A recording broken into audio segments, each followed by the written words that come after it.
Few people in this world have the imagination of what can happen in reality. Now, if any of you guys, which I'm hoping you have been paying attention to the last month in the media cycle, you would have realized that there have been a lot of major breaking developments, and seemingly none of them happen to tie together.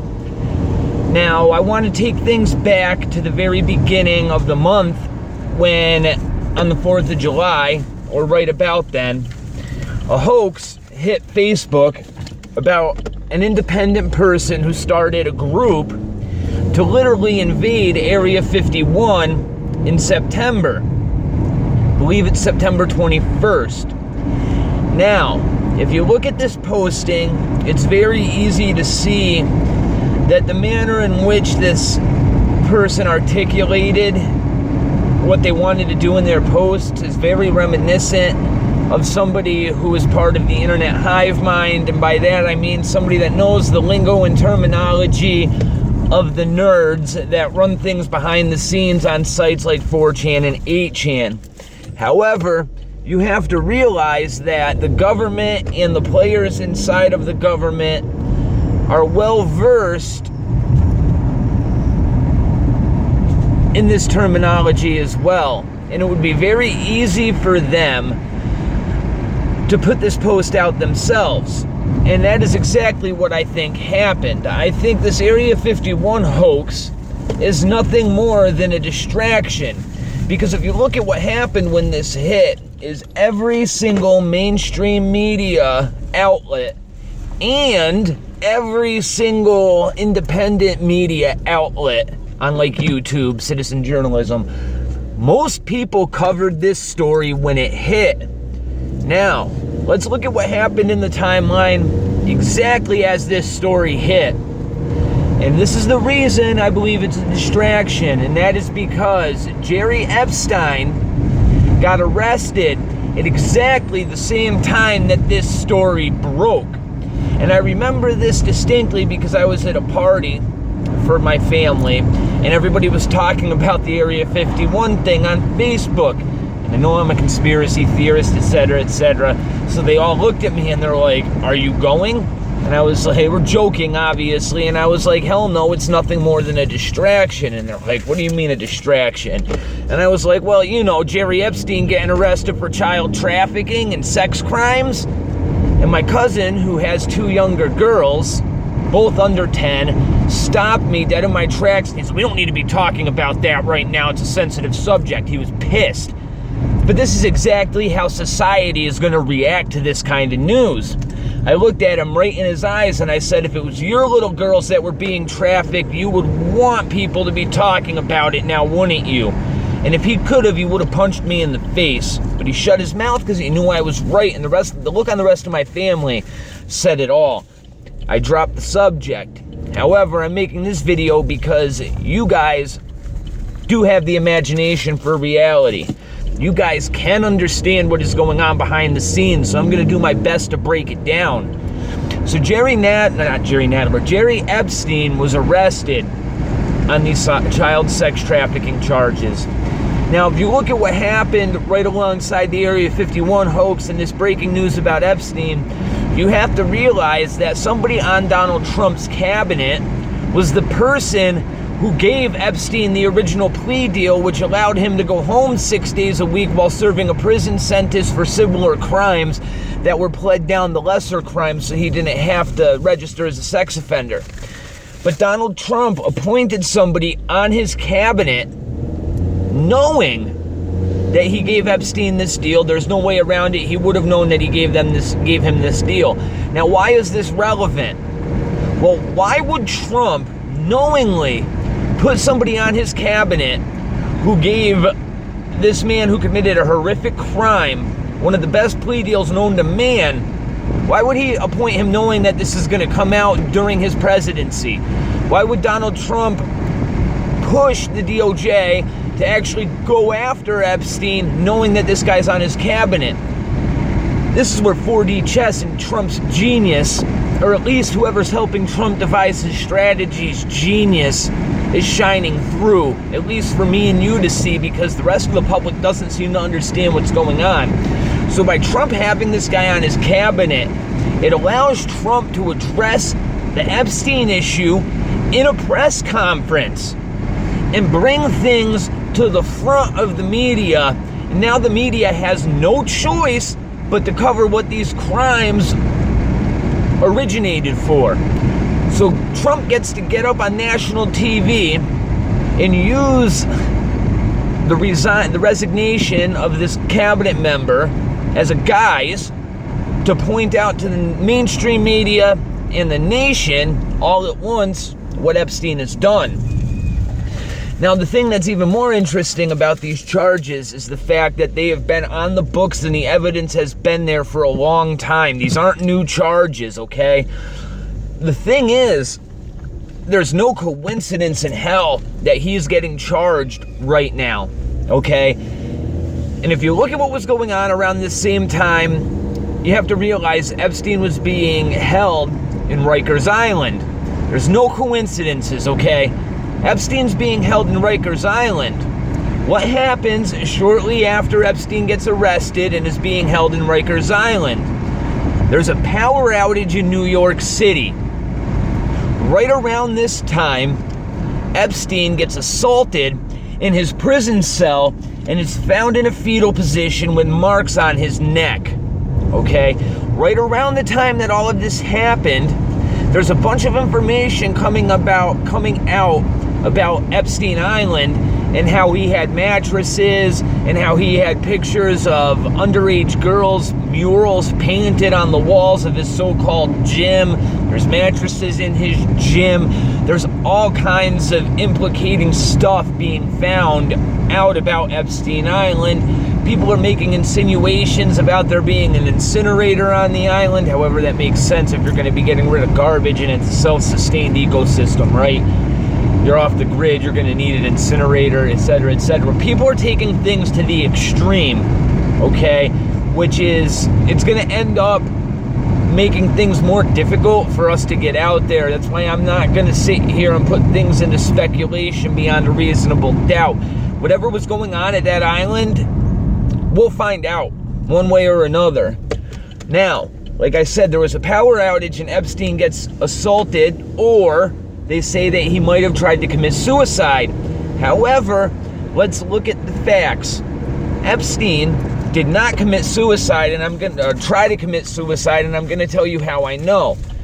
The way that the court proceedings have gone is he was originally denied bail, okay? And he appealed that bail judgment.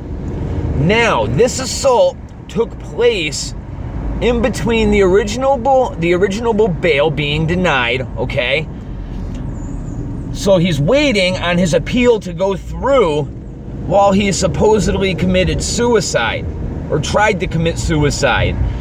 Now, my question is, if you were locked up and you had an appeal for a new bail hearing pending, would you try to commit suicide knowing that there's a chance you could still get out of prison? And the thing is Epstein has the funds to get out. If by some miracle the judge decides to let him out, he can find a way to arrange it. You aren't going to commit suicide in that case. Now, the reason the power outage comes into effect, and the reason we have to pay attention to this, is because you have to realize that Epstein is tied very deeply to some very notorious people that are very high up in the power structure of both Washington, D.C. and New York City. Okay, Donald Trump has had intimate relationships with all of the same people that Epstein knows. Therefore, Trump would have known what was going on with Epstein, because back in the past, Trump actually booted Epstein out of a country club after he made advances on a member's younger daughter. So Trump knows what this guy is about, and he purposely avoided having a personal relationship with Epstein because of this. But if you look at some of the records as far as who has flown on Epstein's plane, which was nicknamed Lolita Express, down to Epstein Island, you will see people's names like Bill and Hillary Clinton. You'll see Al Sharpton. You'll see Elijah Cummings. You'll see a lot of these people have taken trips down to Epstein's Island or flown on Epstein's plane, which is nicknamed Lolita, expressed by people in his circle of friends. So what does that tell you about what's been going on? And what does that tell you about people knowing what's been going on? Okay, so after all of this breaks, we find out that Epstein was assaulted. We find out that there was a power outage. Things get even more interesting. Donald Trump decides to get rid of his national security advisor and reappoint him with Radcliffe. And why is that relevant? Well, if you've been paying attention to the Q movement, everybody was talking about C before D. Well, everybody thought it meant Comey's memos before the declassification of everything to do with FISA. However, if you get rid of Dan Coats and replace him with Radcliffe, C before D, and the D class comes out. Now this makes sense because everything is breaking down at the same time. If you look at what Trump has just accomplished with the fact that he managed to get his new immigration plan approved by the Supreme Court, which means no longer will you be able to come from anywhere but Mexico and claim asylum.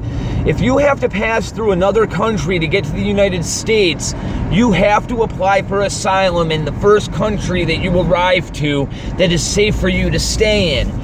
Okay, which means we don't even have to accept these people into our country anymore.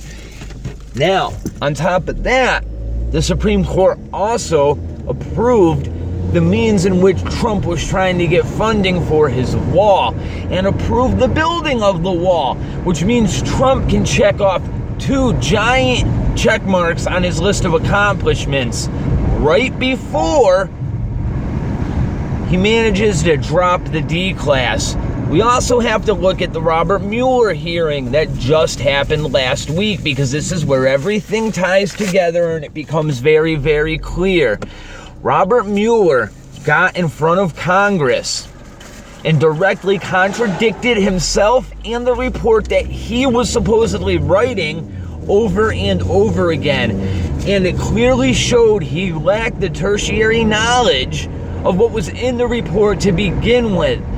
Example number 1, when he was asked about Fusion GPS, who was the company that was funded by Hillary Clinton to get the Steele dossier into the hands of the FISA court and the FBI, Robert Mueller, the guy that was in charge of his investigation for over 2 years, that was supposed to be looking directly into this, had no idea who or what Fusion GPS was. Okay? Then, the bias of the lawyers that he hired was brought up, and he had no idea that the people that were on his team of prosecution, right, or his investigation team, right, he had no idea that they had donated money, nor did he have any idea that one of the members was actually Hillary Clinton's pit bull and has worked for her several times before. He had no idea about any of this, okay? He also directly contradicted himself by saying he would have prosecuted Donald Trump if he wasn't a sitting president. And that was right at the end of the first hearing that he went to with the Judiciary Committee. However, then he went to the Intelligence Committee, and before he even started, he told the committee that he wanted to change his record and straight up said there was no evidence at all to prosecute Trump. Committed perjury. He's not going to be charged with it, mark my words. But what does this tell us? This tells us that he is nothing more than a figurehead. This tells us he had no tertiary knowledge of anything that was going on inside of the investigation that he was paid to be the head honcho of. This tells us that the deep state has done nothing but use this lack of evidence to launch an investigation looking for a crime for the last 2.5 years. It gets even worse than that, though. It also shows, beyond a shadow of a doubt, that the prior administration has been seditiously trying to impeach Trump from day one based on an investigation that has no evidentiary finding of a crime ever taking place. In other words, they have been trying to hang Trump from before day one, of crimes that were manufactured. It's straight treason. It's a straight coup of the U.S. government. And it's all provable. It's what's even worse. You and I can manage to put these pieces together just based on what we know. Now, this is where things get very, very nasty, because Donald Trump is going to have no choice, because if you go after these people based on these political crimes, the world's going to look at Donald Trump and say, you're targeting these people politically, okay? And they've been talking from day one about building a firewall to prevent this. What is that firewall? This is where Epstein comes into play, and Epstein's ties with Epstein, who Epstein knows, etc., etc.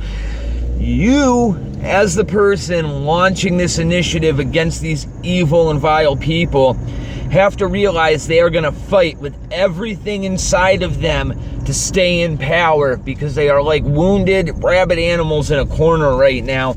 You can see this just in the media. You can see this with the squad. You can see this with how the Democrats are reacting to everything that's going on, as well as the rhinos, because it stretches to both sides of the aisle. You can see the panic in these people's eyes.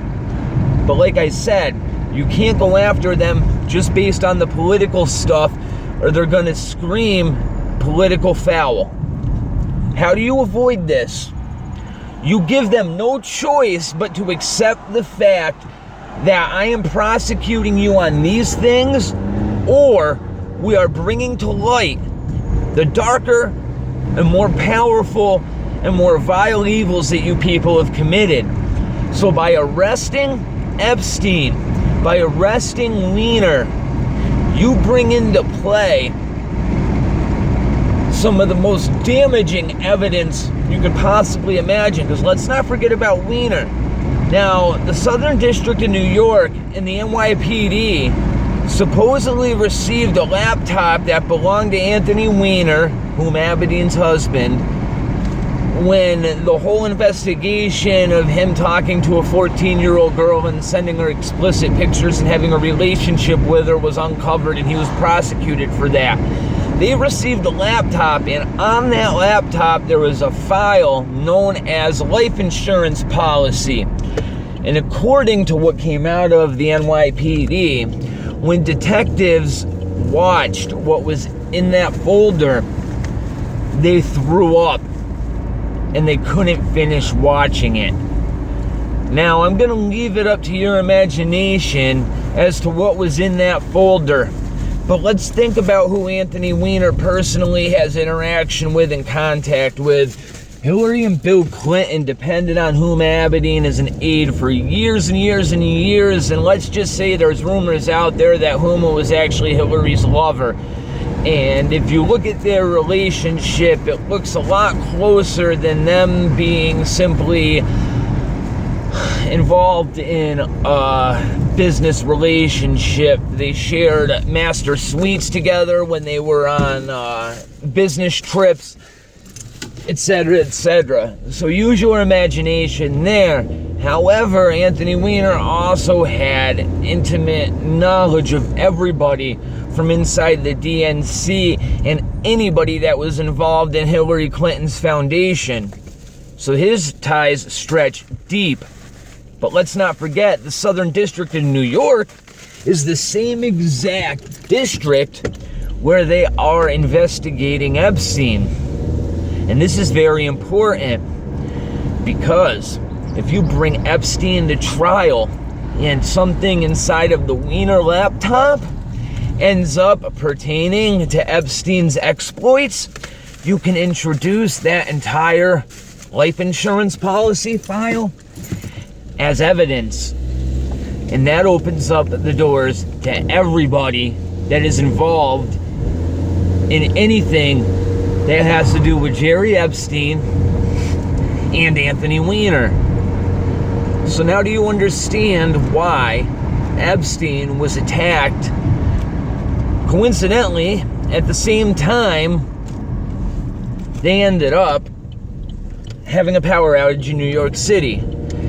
Now, New York City isn't one of them places where the infrastructure is neglected to the point where you can have a citywide blackout and have it be coincidence. There's redundant systems to prevent that from happening. It's very reminiscent of 2002 when the power went out from Detroit all the way down to New York City and a little bit below that. It doesn't happen by accident. It was engineered, in my opinion. But why? Well, it makes sense when you look at Epstein. It gets even more interesting than all of this because in the last 2 days, Trump has been going after Elijah Cummings and Baltimore, which is Elijah Cummings' district. And basically, Trump came out and said nobody would ever want to live in Baltimore. It is rat infested. It is a shithole, etc., etc. Because he attacked Elijah Cummings personally too for neglecting his district.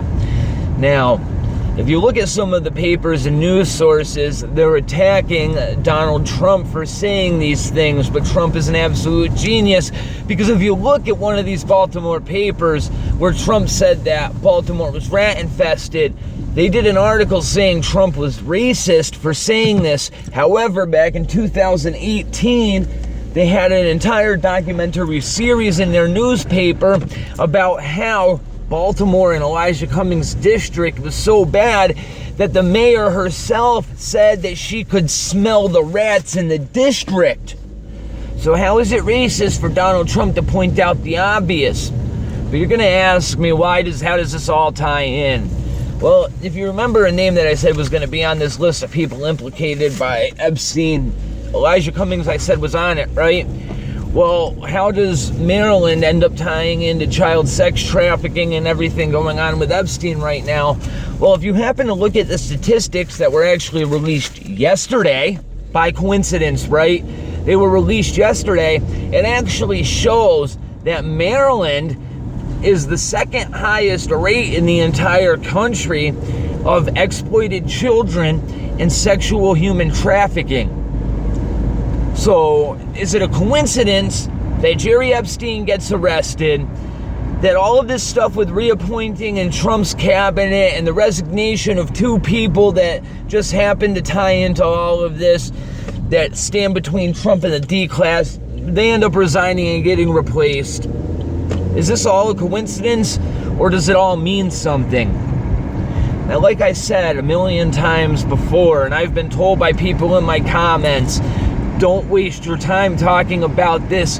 Canadians don't care about American problems or this kind of stuff. Don't get me wrong, I understand where you're coming from, but it's going to be your choice to open your eyes up to reality, because there is way more going on than this political nonsense. This has to do with the most vile and evil crimes you could ever commit against humanity, and especially children. Now, I'm going to tell you what I told my cousin. If it was your two little girls that were being exploited, you would want somebody to talk about it. So open your eyes to the imagination of the actual human nature of some of these evil and vile people, and realize that it's been going on under our noses. And you've just been too blind to wake up to it because you didn't want to see it. Well, I'm telling you right now, you're going to have no choice pretty soon, because things are coming to a head and the storm's approaching come August. It'll be here. Mark my words, it will be here.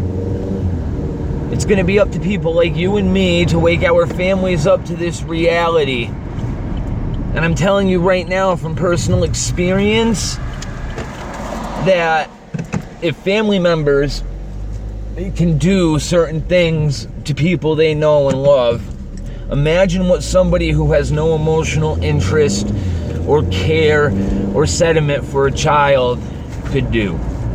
Use your imagination, because your imagination will not compare to the reality of the fact. That is simply how it is. please like, share, comment, subscribe. This video needs to get out far and wide. It's been a long time since I put a video out, and I've had dental problems and some stuff going on. I got that taken care of, thank God. But I had to come back and give you guys this information. So God bless. Have a nice day.